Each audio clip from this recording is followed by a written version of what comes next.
Semangat pagi! Kali ini tutorial ini akan membahas mengenai YY Analysis. YY Analysis adalah salah satu tools yang digunakan untuk menganalisa akar masalah.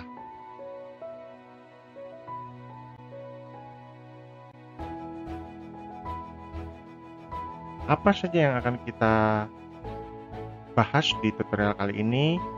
Yang pertama, kita akan membahas apa itu YY Analysis. Yang kedua, YY Analysis dengan beberapa penyebab atau sering kita dengar multiple cause. Yang ketiga adalah YY Analysis dan objektivitas data. Yang keempat, di sini akan diberikan tips dan contoh penerapan YY Analysis.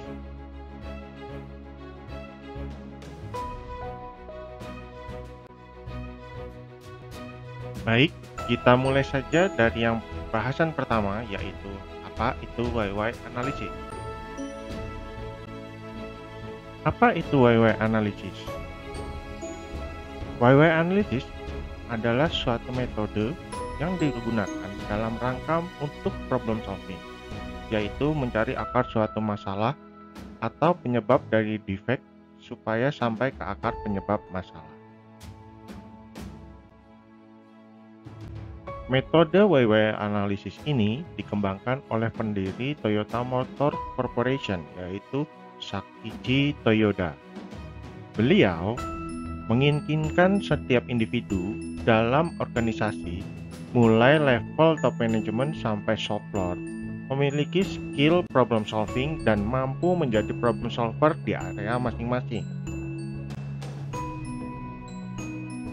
YY Analysis ini akan membantu kita untuk mengidentifikasi apa akar penyebab dari masalah yang kita temui, mencari hubungan sebab dan akibat dari sebuah masalah. Metode ini akan dilakukan dengan bertanya mengapa, mengapa, dan mengapa, sampai dengan kita dapat menemukan apa akar penyebab dari masalah yang kita bahas. Istilah lain dari YY Analysis adalah 5 Whys Analysis. Kita bisa melihat dan pasti akan bertanya, kenapa harus 5? Angka 5 ini bukanlah the magic number dan bukan juga panduan untuk kita bertanya harus sebanyak 5 kali. Terkadang untuk menemukan akar penyebab dari sebuah masalah bisa saja kurang dari 5 kali ataupun lebih. Bisa 6, bisa 7, tergantung dari masalah yang kita bahas.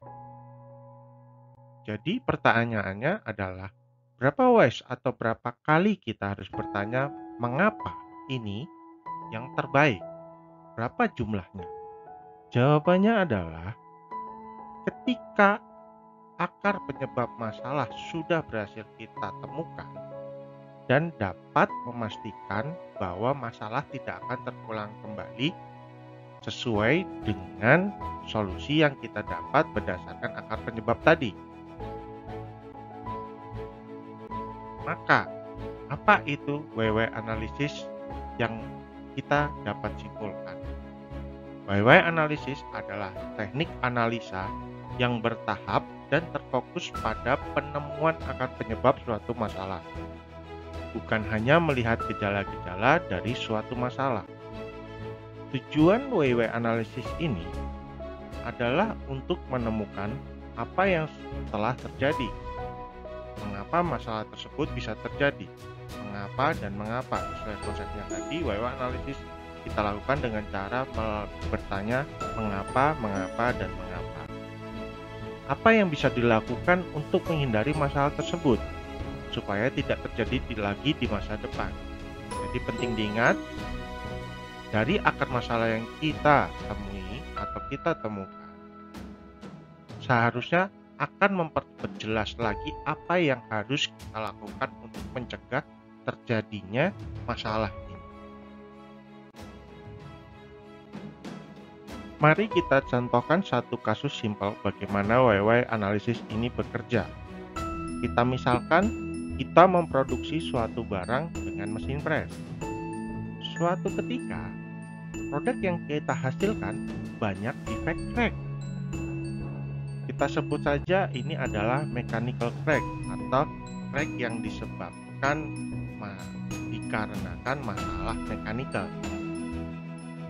Ketika kita bertanya mengapa terjadi mechanical crack di sini, kita harus melakukan genba atau pergi ke mesinnya dan lakukan pengecekan apa yang terjadi saat ini.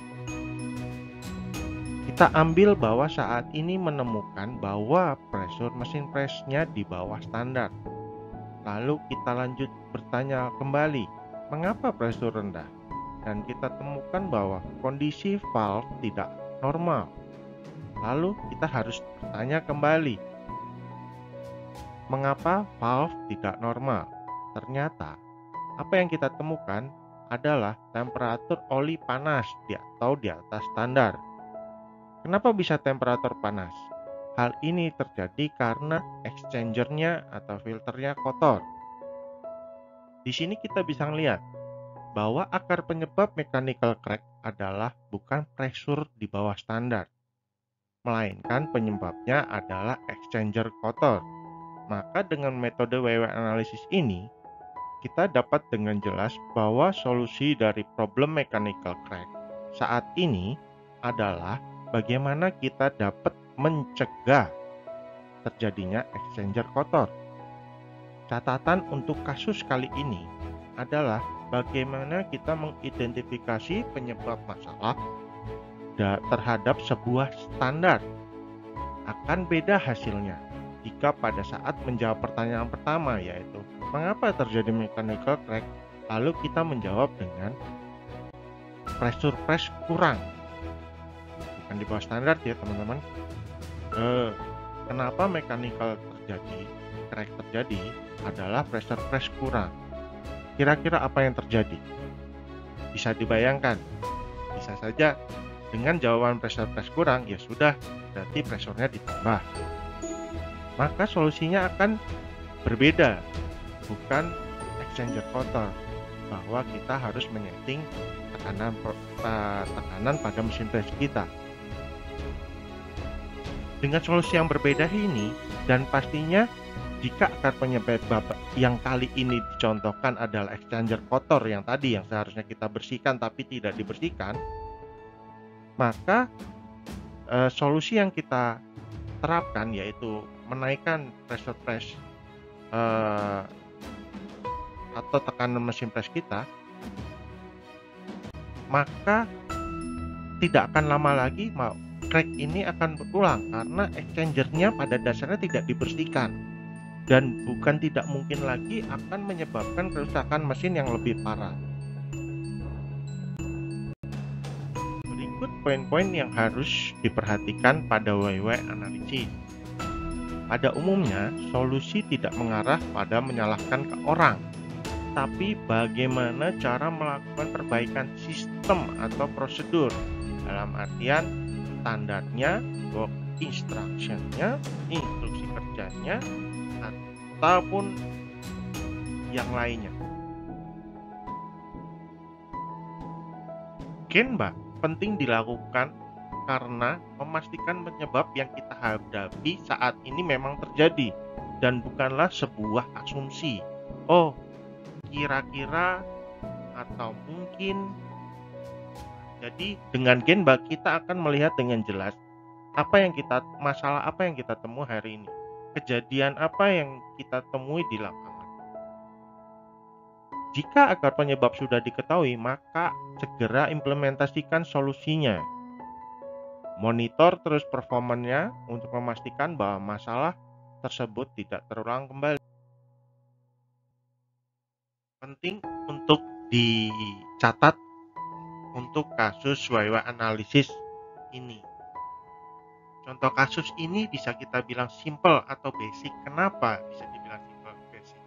Karena setiap kali kita menanyakan mengapa kita hanya menaruhkan satu jawaban saja untuk menemukan akar masalah kita. Tapi kita bahas dulu apa kelebihan dari WW analisis yang basic ini. Kelebihan Ways Basic ini mudah untuk digunakan, mudah untuk dipelajari, mudah untuk diajarkan, mencegah masalah berulang karena yang kita selesaikan adalah akar penyebabnya. Tadi kita bisa lihat bahwa akar penyebabnya adalah exchanger kotor. Dan juga YY analisis ini bukanlah sebuah pertolongan atau perbaikan sementara, karena kita mengharapkan dengan kita menemukan akar penyebab exchanger kotor tadi, maka tentu saja kita akan membuat jadwal bagaimana berapa kali kita exchanger harus dibersihkan. Tapi apa kekurangan dari metode ini? Kekurangan 5 Ways Basic ini dengan kasus simpel seperti ini, yang jelas pastinya kita akan menjawab sebuah pertanyaan itu tidak berdasarkan data dan juga tidak akan berlaku yang mempunyai banyak penyebab. Bisa saja mechanical crack disebabkan tidak hanya tadi yang kita contohkan adalah pressure kurang, atau bisa saja dan tentu saja akan Anda temui di lapangan itu lebih dari 2 atau 3 penyebab yang lain. Dan pastinya jawaban yang akan kita dapatkan bisa bervariasi atau bias, tergantung dari siapa yang menjawab, siapa yang berpikir, siapa yang menganalisa. Operator press mungkin bisa saja berbeda dengan supervisornya dalam menjawab sebuah pertanyaan, tapi itu akan kita bahas bagaimana solusinya dan bagaimana tipsnya. Sudah sedikit saya bocorkan di sebelumnya, kata kuncinya adalah sebuah standar. Bagaimana lengkapnya akan kita bahas di bab selanjutnya. Sekian, terima kasih pembahasan metode YY analisis ini.